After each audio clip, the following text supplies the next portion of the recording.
The NBA is back. Here we go. In 3, 2, 1.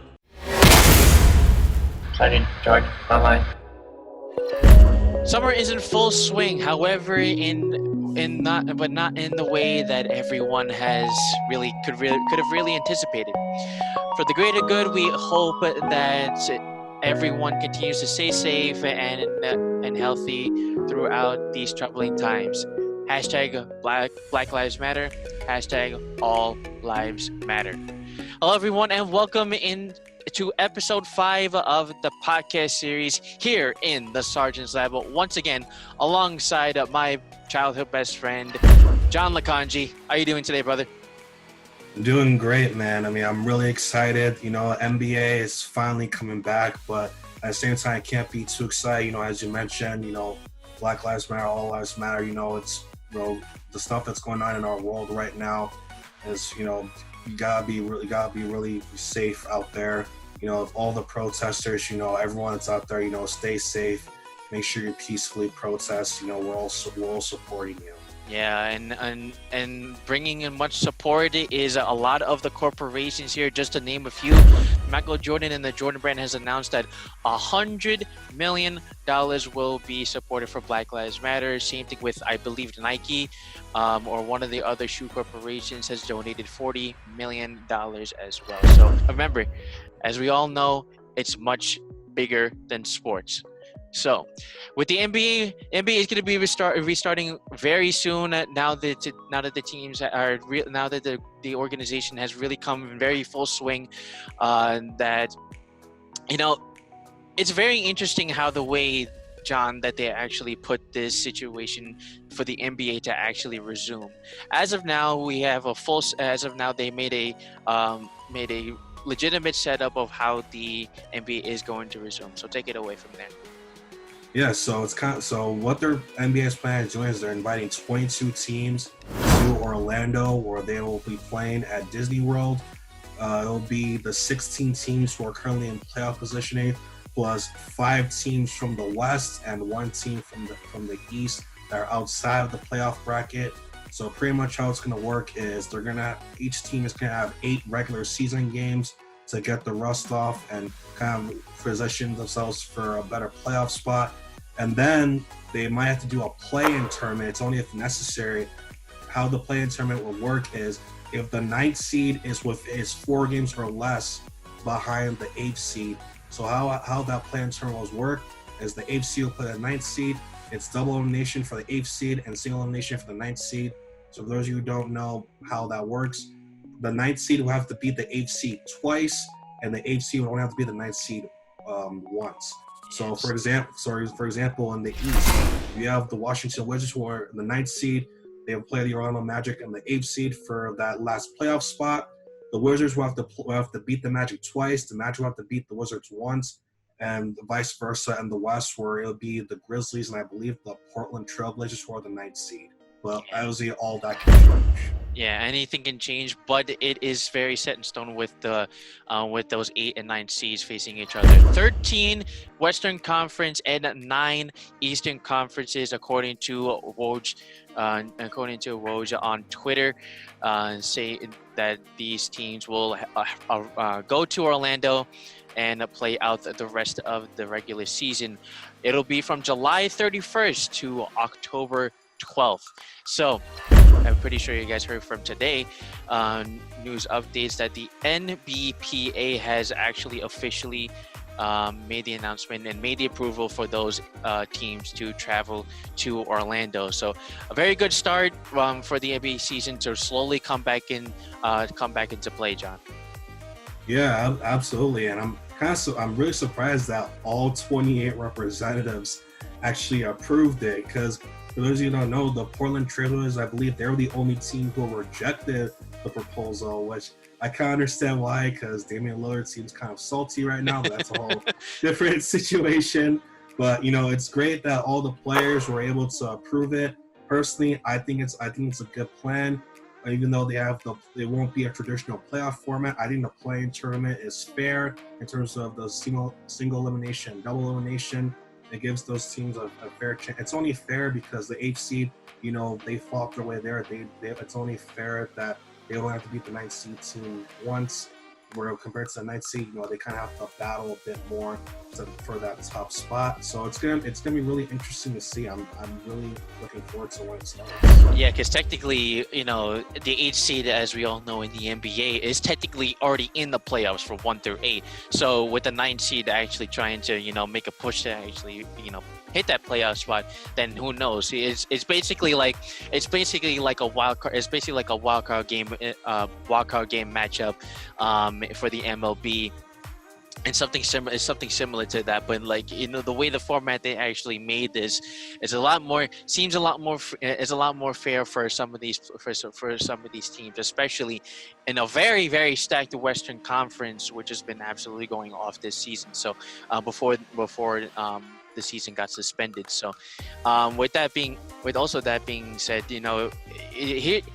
Why did you give the some of the the list of what the NBA has in terms of training camps, in terms of when the teams will actually arrive, and so on and so forth? Yeah, absolutely. So as of right now, teams are set to go back to restart training camp, I believe, on June 15th, and then teams will travel to Orlando on July 7th, and then they would have pretty much 3 weeks to prepare. Then, as you mentioned, the season will restart on July 31st, and then hopefully will end on October 12th. October 12th would be potentially Game 7 of the NBA Finals, and then you have the NBA Draft 3 days later on October 15th or October 18th, I forget. And then you have training camp for next season on November 10th, and then finally you'd start the 2020-2021 season on December 1st. But as of now, that's pretty tentative because I can understand if teams want to have just a month or just over a month off between the seasons. Yeah, which is going to be the very big question that the NBA will have to consider, because let's go into the speculation of trying to go into 82 games. But before we do that, I actually want to get your opinion on how the NBA actually went through this entire process of scheduling the teams going into training camp, and how this season has actually been set up. But right now, from my opinion, I think it's actually, I think you would probably agree with me that it's actually a good setup, that the way that the NBA actually, put this whole situation intact. The only problem is just a matter of teams will be ready. If teams are going to be very rusty, I'm sure all of these at least most of these players have really been trying to stay fit and to get ready for the restart or the resuming of this 2019-2020 season. So, it's just going to be a very hard situation just for this season. Yeah, and we talked about this in our last episode as well, about how personally, I think maybe it's more the fan of me, we will personally just want to go straight into playoffs so we can finish the season as soon as possible, considering it's been a hiatus for pretty much 2.5, going on three months now. So I said, personally, we would have wanted to see the playoffs, but I get the players, they don't want the pressure of being thrown into a playoff series right away, especially even if you're one of the top teams where you're a finals or a title contender. Even then, you still need some games to get the rust off. So I think the 8 regular season games is a good way to get the rust off. And I think, I wouldn't be surprised if some of the top teams, they kind of rest their guys a bit during those 8 games as well, so that way they can be ready for the playoffs, such as a LeBron, such as a Giannis, such as Anthony Davis, like the Bucks and Lakers, those top teams. I would not be surprised if they do that. But I think, as you mentioned, I think it's pretty fair in terms of how they scheduled it. I was just thinking that, maybe some of those teams that at the bottom, I'm not really sure if they should have been invited back, like the Suns or the Spurs, the Kings. I mean, it's nice that they get a fair chance to at least play one more time and get a chance for that final spot. But I think, the Portland Trailblazers, they're pretty much well above those other couple of teams. So, it's a whole big situation. But then again, I think it's, again, as we mentioned, I think it's a really good setup for the league to actually return and to get some revenue, get the amount of views that they actually need. Because let's just face it, all sports fans need something to watch at this point. Because maybe watching UFC, watching maybe other sports is pretty decent, but this is where everything comes to show, especially when the NBA playoffs come through. And you bring up a really good point that we need sports to come back, especially the NBA. It was interesting because the NBA they were the first major professional sports league to shut down and go into a hiatus. And it's kind of funny that once the NBA shutting down made the rest of the sports league, not only across the country but across the entire world, realize that this thing is more serious than we thought. Mm-hmm. And now we see that the NBA is going to be one of the last pro sports leagues to come back. I'm not counting football because obviously football they have their own issues to worry about. Right. But I agree with what the NBA is doing in terms of their scheduling. I think it's better to be safe than sorry. And Adam Silver, he throughout this entire hiatus, he emphasized testing. Testing has to be pretty much at a premium. You need to have testing available, and he already said that players should be undergoing daily testing anyway. So I think this is gonna work out really well. There might be a few mistakes here and there, but we were talking about earlier off camera about how you never know what mistakes are gonna come up unless you actually do it and see how it goes. So I think the NBA sees that now that these leagues they seem to have whatever going on under control. Now they think that's safe enough to come back. Yeah, definitely. And now with the NBA, NBA really making much progress, we'll make speculations about next season because we were talking about this a lot. It's very controversial to say that they're not gonna do 82 games. There's no way that's gonna happen. Their best bet is just to probably just do at least maybe 50 or 60 games, like how they did with the lot. Like we were talking about this a while back, yesterday about. I remember when both of us were in seventh or eighth grade. Right, it was seventh grade. Seventh grade when the NBA had to go into a lockout. However, that was actually predetermined and prepared in advance. And that season was only 66 games that season. Much like for this season, for next season, for the 2020 and 2021 season, that may also be a factor. But the NBA has to consider how long are they really going to push this? Are they really going to push it towards May when the MLB season is going to probably be in full swing, or are they going to shorten it even more to probably around 50 games and then just go right into the playoffs right in April? Yeah, no, that's a really good question that the NBA is going to have to figure out sooner rather than later, because we were talking about this. It wouldn't make there's no way, it's just physically impossible for them to fit 82 games into four months and change. It's just not possible. So you have to think it's going to be between 50 and 65 games. Now, personally, if I had to guess, I think they try and push it more to 65 games just so they can get a lot of the lost revenue that they've lost over this hiatus, which makes sense. But if that's the case, then hopefully they give the players more days off in between, because referring back to that lockout year, I don't know if you remember, but a lot of those teams, that was a year they had to play back to back. So they had to play 3 days in a row. Now, to be fair, I believe after the back to back, the teams would get an extended rest. I believe they get like 4 or 5 days off, which makes sense. Mm-hmm. But even still, it just doesn't make sense to copy that same format and do it and have teams play 3 days in a row. It's just in today's NBA climate, it kills the players. And you're already in an era where players, they like to rest and they take games off. And you already know that, some of those teams like the Lakers, the Clippers, or just some of those top teams in the league, that if they see a back-to-back approaching, they're going to be resting some of their guys. It's just, I didn't like that, and I really hope that they don't do that if they do end up doing 65-game season for next year. So it's sounding like to me that they're trying to go, the NBA could probably even go to like how the NCAA is, when they start the season like kind of late. But also remember the density that some of these college teams start around in late November or at latest early December.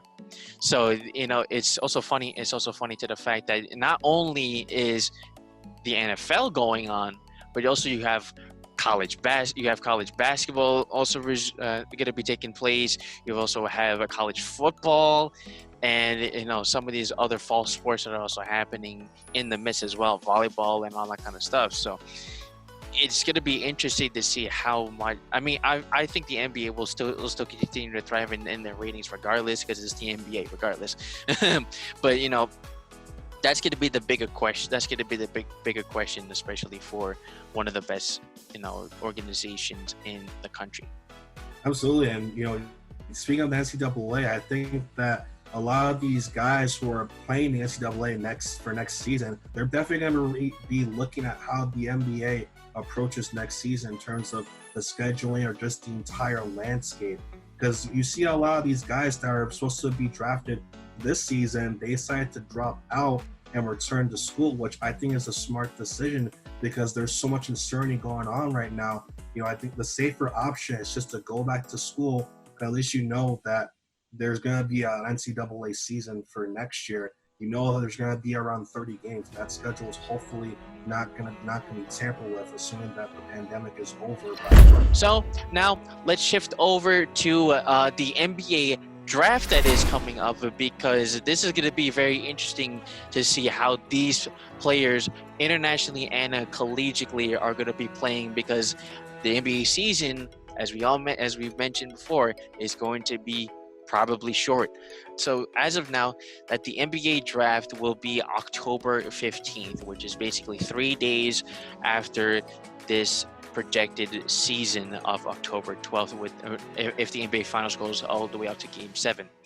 So there's been a lot of speculations of who's going to be the number one pick, what team is actually going to draft, who's going to be in that position of that number one pick, who is actually going to be that number one selection.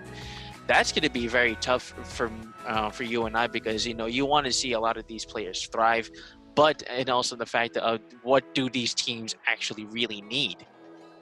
Yeah, absolutely. And I was going through the mock draft. Not only was I going through the mock draft, but I was also looking at the teams who didn't get invited to Orlando, so they already have an idea of what spot they'll be in the draft. And one thing I consistently kept coming to was that a lot of these teams need either a center or a true center, an off-ball guard in the backcourt, or some shooting. So I think for me, in terms of who's going to be the top pick, in my opinion, James Wiseman is obviously up there. Obi Toppin is obviously up there. LaMelo Ball is up there. But also watch out for Danny Avdija. Sorry, I apologize if I'm butchering his name. Of Israel. This guy, in my opinion, he is going to be the next Ben Simmons, and not maybe even better than Ben Simmons. He's a tall stretch forward that can space the floor. He's excellent handling the ball, excellent getting to the basket. He's not really that good of a shooter, but I can see him developing his shooting in the NBA. He just needs to get his weight up. He's only 18 years old, but go watch this guy's highlights in Israel. This guy is an absolute beast. Very similar to Ben Simmons in terms of how he likes to run in the open court. So he's definitely a guy to watch out for. But in terms of my number one pick, it have to be either James Wiseman, Obi Toppin, or LaMelo Ball, because those three guys alone, any one of those three guys would fill a lot of the needs that these teams who are in the lottery would need. Yeah, and we've seen some of these mock drafts, and it kind of baffles you, and then also it scratches your head, and also some of them actually make sense. According to two mock drafts from Kyle Boone and Gary Parrish on Twitter from the CBS Sports and the NBA. So Kyle Boone has James Wiseman, Anthony Edwards, and LaMelo Ball to go along with Nika Onkunwo and Isaac Okoro in the first 5 selections. However, for Gary Parrish, has LaMelo Ball for Golden State, Obi Toppin, Anthony Edwards, James Wiseman, and Denny Avdija going into the draft. So, you know, my perspective on this NBA draft, if Golden State picks up James, gets the first round draft pick, there is no question that they should get James Wiseman because they are in desperate need of a center. Young center or not, he could develop. I think it'll be a great fit for the team, especially with the dynamic duo coming back of the Splash Brothers in Steph Curry and Klay Thompson. You also have Draymond Green, who has been very, very efficient on the defensive end. His offensive struggles still continue, but I don't think that really matters too much with him because he doesn't really need to carry too much offense, especially nowadays with the way the NBA has transitioned with shooting. And then also you have the two-way finishing ability of Andrew Wiggins, who I'm assuming that the Golden State would actually keep. So having a center like James Wiseman can actually be a very good fit for them. I don't think they would pick anybody else. LaMelo Ball would not be the best fit at all. They have too many point guards. They also have to fight against Steph Curry. Anthony Edwards wouldn't be a good pick either because you have Klay Thompson.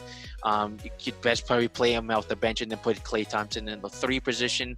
And then put Anthony Edwards in the 2, and then put Klay Thompson at 3. But then where the heck are you going to put Andrew Wiggins at the 4? No, that's too small. Even though Golden State likes to run the small ball lineup, I don't think that's going to be a good fit because Andrew Wiggins is not going to be like your Andrew Wiggins, Andre Iguodala-esque kind of player because he's not very defensive. He's more on the offensive side, as we all know. So, and the other thing is, where is LaMelo Ball going to actually fit? Is going to be the big question. I want to get your perspective on that one, John. Yeah, I only have LaMelo Ball going to the Knicks because the Knicks, their biggest need is a true point guard. LaMelo will fit perfectly into what the Knicks are trying to build, which is a franchise point guard. They haven't had a franchise point guard, I believe, for as long as we can remember. So you'd have LaMelo, he fit right into what they need right away. With Mitchell Robinson, you have alley-oops for days with him. And then also he can shoot, he can space the floor, he's also good at running the offense. He's been a point guard his entire career. Obviously he did really well down in Australia. So I think the Knicks would be the perfect option for LaMelo. But obviously that's gonna depend on where the Knicks would land in the draft, because obviously the lottery odds are much different this year, where all the lottery teams have an even number of odds to get that first pick. So even though the Warriors have the worst record in the league, that doesn't necessarily mean they're guaranteed to get the first pick, because that's what happened with the Knicks last year, where everyone said the Knicks are going to get the first pick, then they ended up getting the 3rd pick. They missed it on Zion, they missed it on John Morant. Now I'm not saying I'm a Knicks fan. I'm not saying RJ Barrett has been bad, but I'm just saying, obviously, Zion or John Morant would have been a much better option. Yeah, absolutely, and missing out on some of that, on some of those picks, and then the odds of the Pelicans getting the first round draft pick was just insane. Like they had what I can't remember. It was a 7.7% chance or something like that, or probably even less than that to get the number one pick. And then look what happens. And now they draft Zion, one of the best high school and college players in history. So it's not surprising to me, but it's surprising that that this team of the New Orleans Pelicans actually got him, especially with the assets that they have on the team. Yeah, absolutely. Now, I believe they either had the lowest odds or they had one of the lowest odds to get the number 1 pick. And obviously, it just goes to show that these teams, they tanking is gone now. You can't afford to tank anymore because the odds are going to be stacked against you if you tank. Now, I'm not saying the Warriors tanked this year. Obviously, they were hurt by injuries because everyone wanted the Warriors to still be one of the top teams in the West, even though they lost Durant. But obviously, you can't tank anymore in today's NBA. But even if you don't get the number one pick, nowadays you have a lot of not only do you get a lot of young talent coming from college, you have a lot of good young talent. Mm-hmm. Look how deep last year's draft was. Even this year's draft class is predicted to be really deep. You have James Wiseman, Obi Toppin, Danny Avdija from Israel, as I mentioned. You have Anthony Edwards. You have Isaac Okoro. You have Cole Anthony, Killian Hayes, Tyrese Halliburton from Iowa State. You have Onyeka Okongwu from USC. Any one of those guys that these lottery teams draft, they're gonna make an immediate impact to those franchises. So again, these teams do not need to tank. They just need to make sure they build their young talent properly and fit their needs through the draft and through free agency. Now, here's another question I want from you, since you were a Knicks fan. I mean, obviously, I don't really root. For me, I don't really root for a team. I'm more of a Steph Curry fan, so I may as well have to go for Golden State.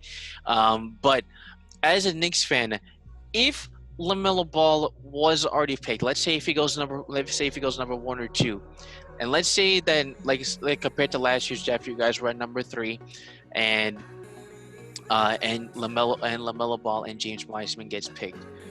Who do you think the Knicks? What do the Knicks really need in terms of trying to develop their players? Obviously, as of now, I mean, I hate to mention it, but and to you and Knicks and other Knicks fans, they're not really at that point yet to actually make the playoffs. But that being said, they can still make moves. They can still change in an instant, because obviously New York is one of the big market franchises in the nation. So I'm wondering, who would the Knicks actually take if LaMelo Ball wasn't picked?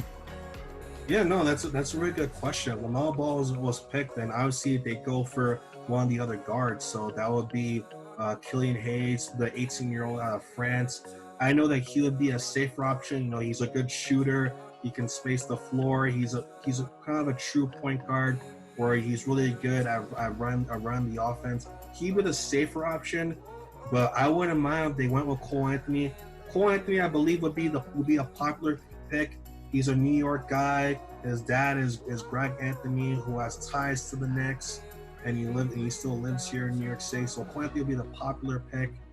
But in terms of if they do decide to go from the guard route, this is just hypothetical, then they would probably go with Danny Avdija, who he's not.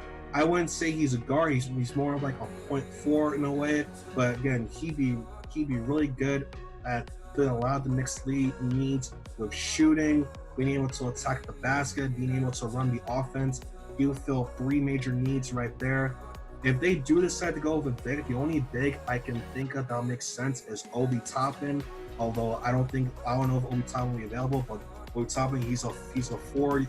I don't see him playing center. I think he's kind of small. So I think it makes more sense to be him to play the 4. I actually think he would fit pretty well in the Knicks, because the Knicks already have Mitchell Robinson, who's their franchise center, and then you fit Obi Toppin with him to provide shooting right there on the front court. I know a lot of people like to make fun of the Knicks because they have too many forwards, but you think about Marcus Morris really filled a lot of the issues the Knicks had at the forward position. Because yes, they didn't have a lot of forwards, but that doesn't mean the forward position was productive. Mm-hmm. So if they do decide to go with the forward and get Obi Toppin, I actually wouldn't be bad. I actually like that, because Obi Toppin, he's an underrated guy. He was a 0-star recruit, and he had such an amazing year at Dayton. And Dayton, they're projected to be one of the favorites to win it all this year. So let's talk about some of the other teams that actually really need some work. Obviously, with another one in the Eastern Conference, in the Cleveland Cavaliers. Now, the one thing I didn't understand this season is why pick up Andre Drummond. That signing didn't make any sense for me, especially since uh, especially since they were not making that much of a push, and Detroit wasn't even in a better position either. That didn't make any sense. So I'm wondering, what do the Cavs need in to improve, and also why did they make that trade? Or I mean, why did they make that? Why did they make that signing? Honestly, your guess is as good as mine. Now, to be fair, the Cavs, once they got Drummond, their front court was pretty well established where you had Drummond, Larry Nance, and Kevin Love. Now, if you think about it, even 5 or 6 years ago in that NBA, that would have been a great front court. That's a lot. You have a lot of rebounding, and you pretty much have a lot of good defense to pack the paint. That's good. But in today's NBA, obviously teams be like, "What are you guys doing?" So I'm not really sure if the Cavs are going to trade Andre Drummond. I'm not sure if Andre Drummond is a free agent after the season. I'm not really sure about that. But even that, I think the Cavs, I hate to say it, they need to get another big. So because I have here that the Cavs will need a forward to provide shooting and complement the backcourt of Darius Garland and Colin Sexton. Excuse me.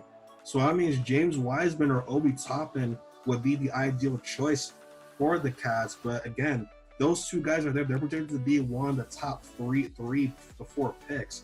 And so if the Cavs don't end up getting one of those top 3 to 4 picks, then I'm not really sure what they would do. I guess they go for a guard, but even then, They already have like 3 guards. They already have technically as of now your franchise point guard in Colin Sexton, who's been doing really well so far this season. Now I was averaging over 17 points a game.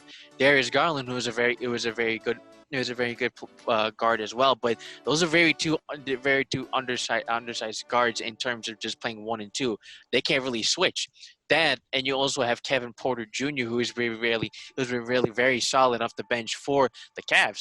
So it doesn't make any sense to like draft like an Anthony Edwards, LaMelo Ball, or Tyler Burton or Killian Hayes or something like that. Isaac Okoro, Danny Avdija, and Obi Toppin, especially Obi Toppin, I think would be the better fit. So that's going to be a better question for the Cavs, because they're just in full, obviously as a team right now, they're just in full rebuild mode.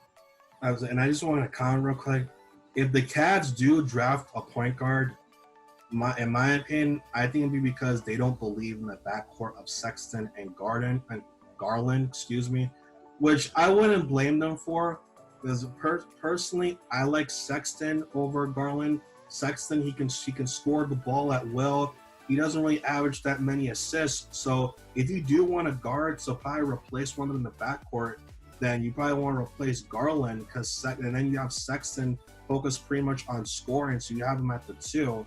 So then in that case, it will make sense. A LaMelo Ball, a Cole Anthony, Danny Avdija, Killian Hayes out of France.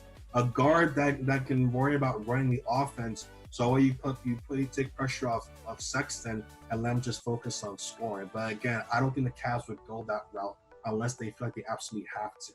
That, or either they could probably even trade Darius Garland for something else. But what the heck would you get? What the heck are you gonna get for Darius Garland? Not really much. Maybe you can get something. Maybe you get something for your front court to boost it up. But even then, so that's not gonna really be too much of an impact because of how I wouldn't say inconsistent Darius Garland has been, but he hasn't really got that much playing time compared to Colin Sexton. And then just trying to battle for minutes is just going to be, is going to probably be a hassle if the Cavs could continue to use that duo of Sexton and Garland. What other team would you like to talk about that really needs to, make a push? Yeah, definitely the Detroit Pistons. The Detroit Pistons this year was obviously a really down year for them.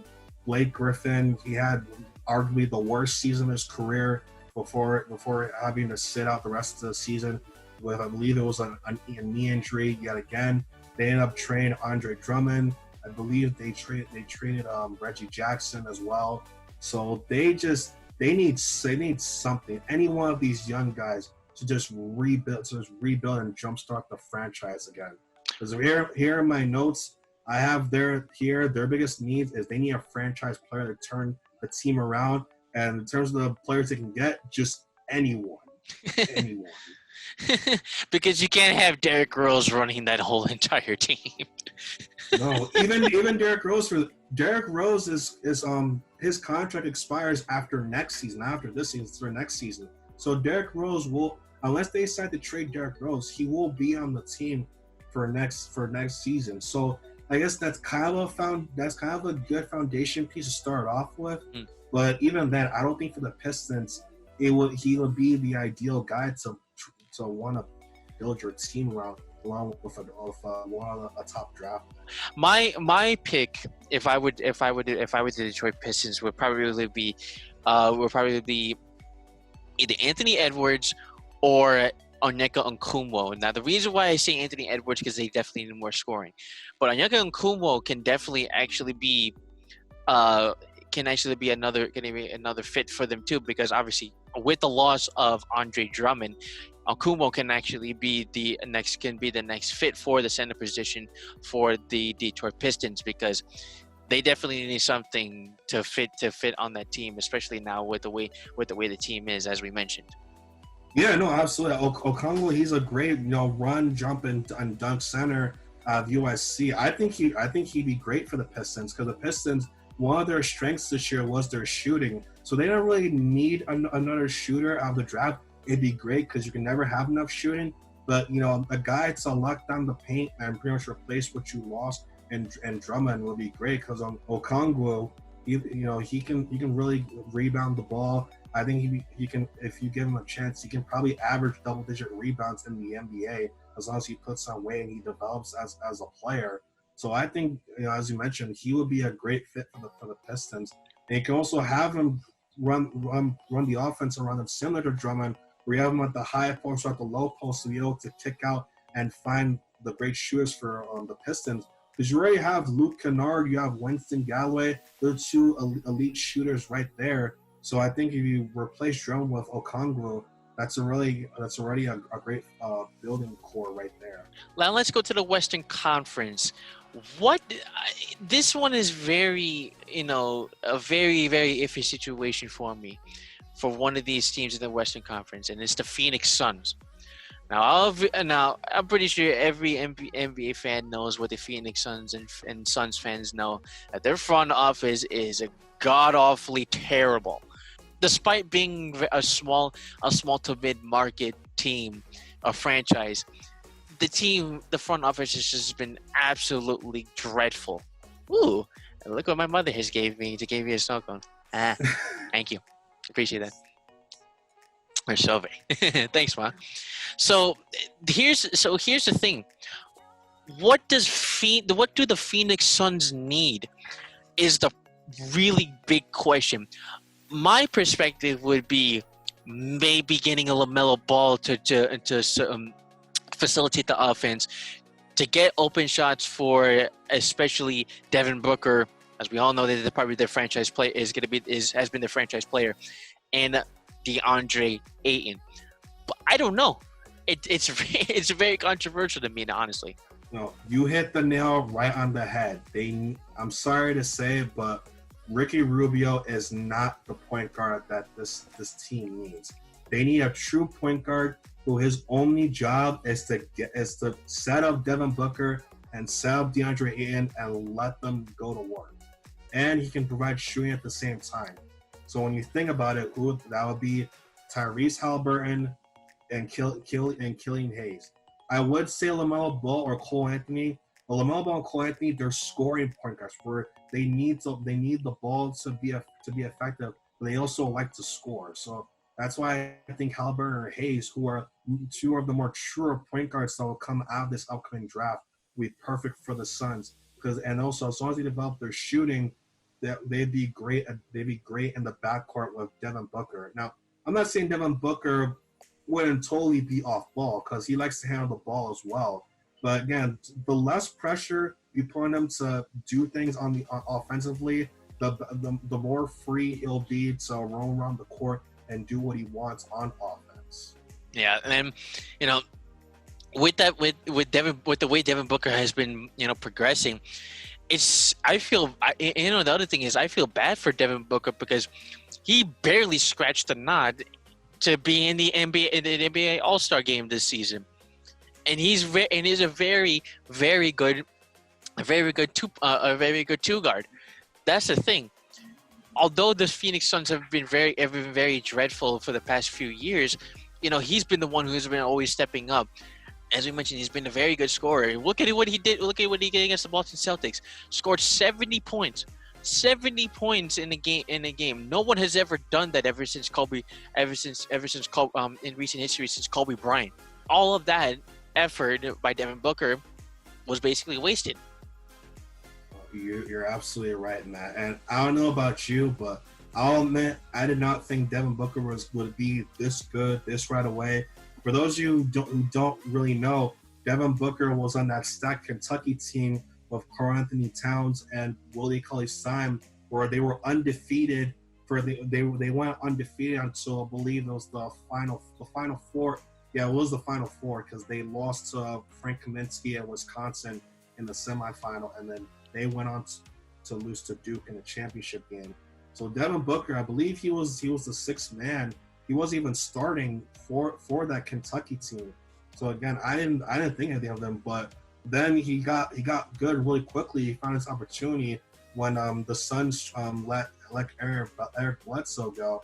He got hot right away. I remember I saw Devin Booker in person at a Knicks game, and I believe he went off for 34 points. I forgot what year this was. And I was just watching the guy, and I was like, wow, this guy can just the way he scores, it's just he makes it look so easy and so effortless. Which is why I say that get a true point guard, not Ricky Rubio. Ricky Rubio, he's kind of a true point guard, but Ricky Rubio, we know what he is in the NBA. You need a true point guard like a Tyrese Halliburton or a Killian Hayes. You need a that's what you need, a Tyrese Halliburton or a Killian Hayes that just focus on getting Devin Booker and DeAndre Ayton the ball. Well, John, I think with all that being said, we are only continuing the hope that the NBA season will continue at full swing. Although NBA fans have been patiently waiting for the resumption of this season. We only hope and pray that everything will go into fruition. And with the NBA playoffs, because honestly, some of these fans need to look forward and watch. Some of these sports fans really need to watch something nowadays, because it's just honestly for some of us, they either now are protesting or just be sitting at home, just probably probably playing video games or something like that. Yeah, no, absolutely. Again, as I mentioned at the start of this, I'm really excited that the NBA is finally set date to come back. Even though we still have to wait another month, so almost 2 months. I think it's good that they played it safe rather than trying to rush back like some leagues try to. And again, there's gonna be mistakes early on. We all know it's gonna happen.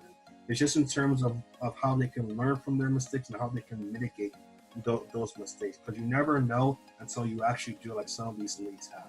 Yeah, absolutely. And then the matter of some of the other sports around the nation as well, with the MLB and the NFL, also have to be ready for anything to come, especially with the virus and the protests still at large. So, with that being said, John, give out your social medias for the people and for the viewers to reach out to you.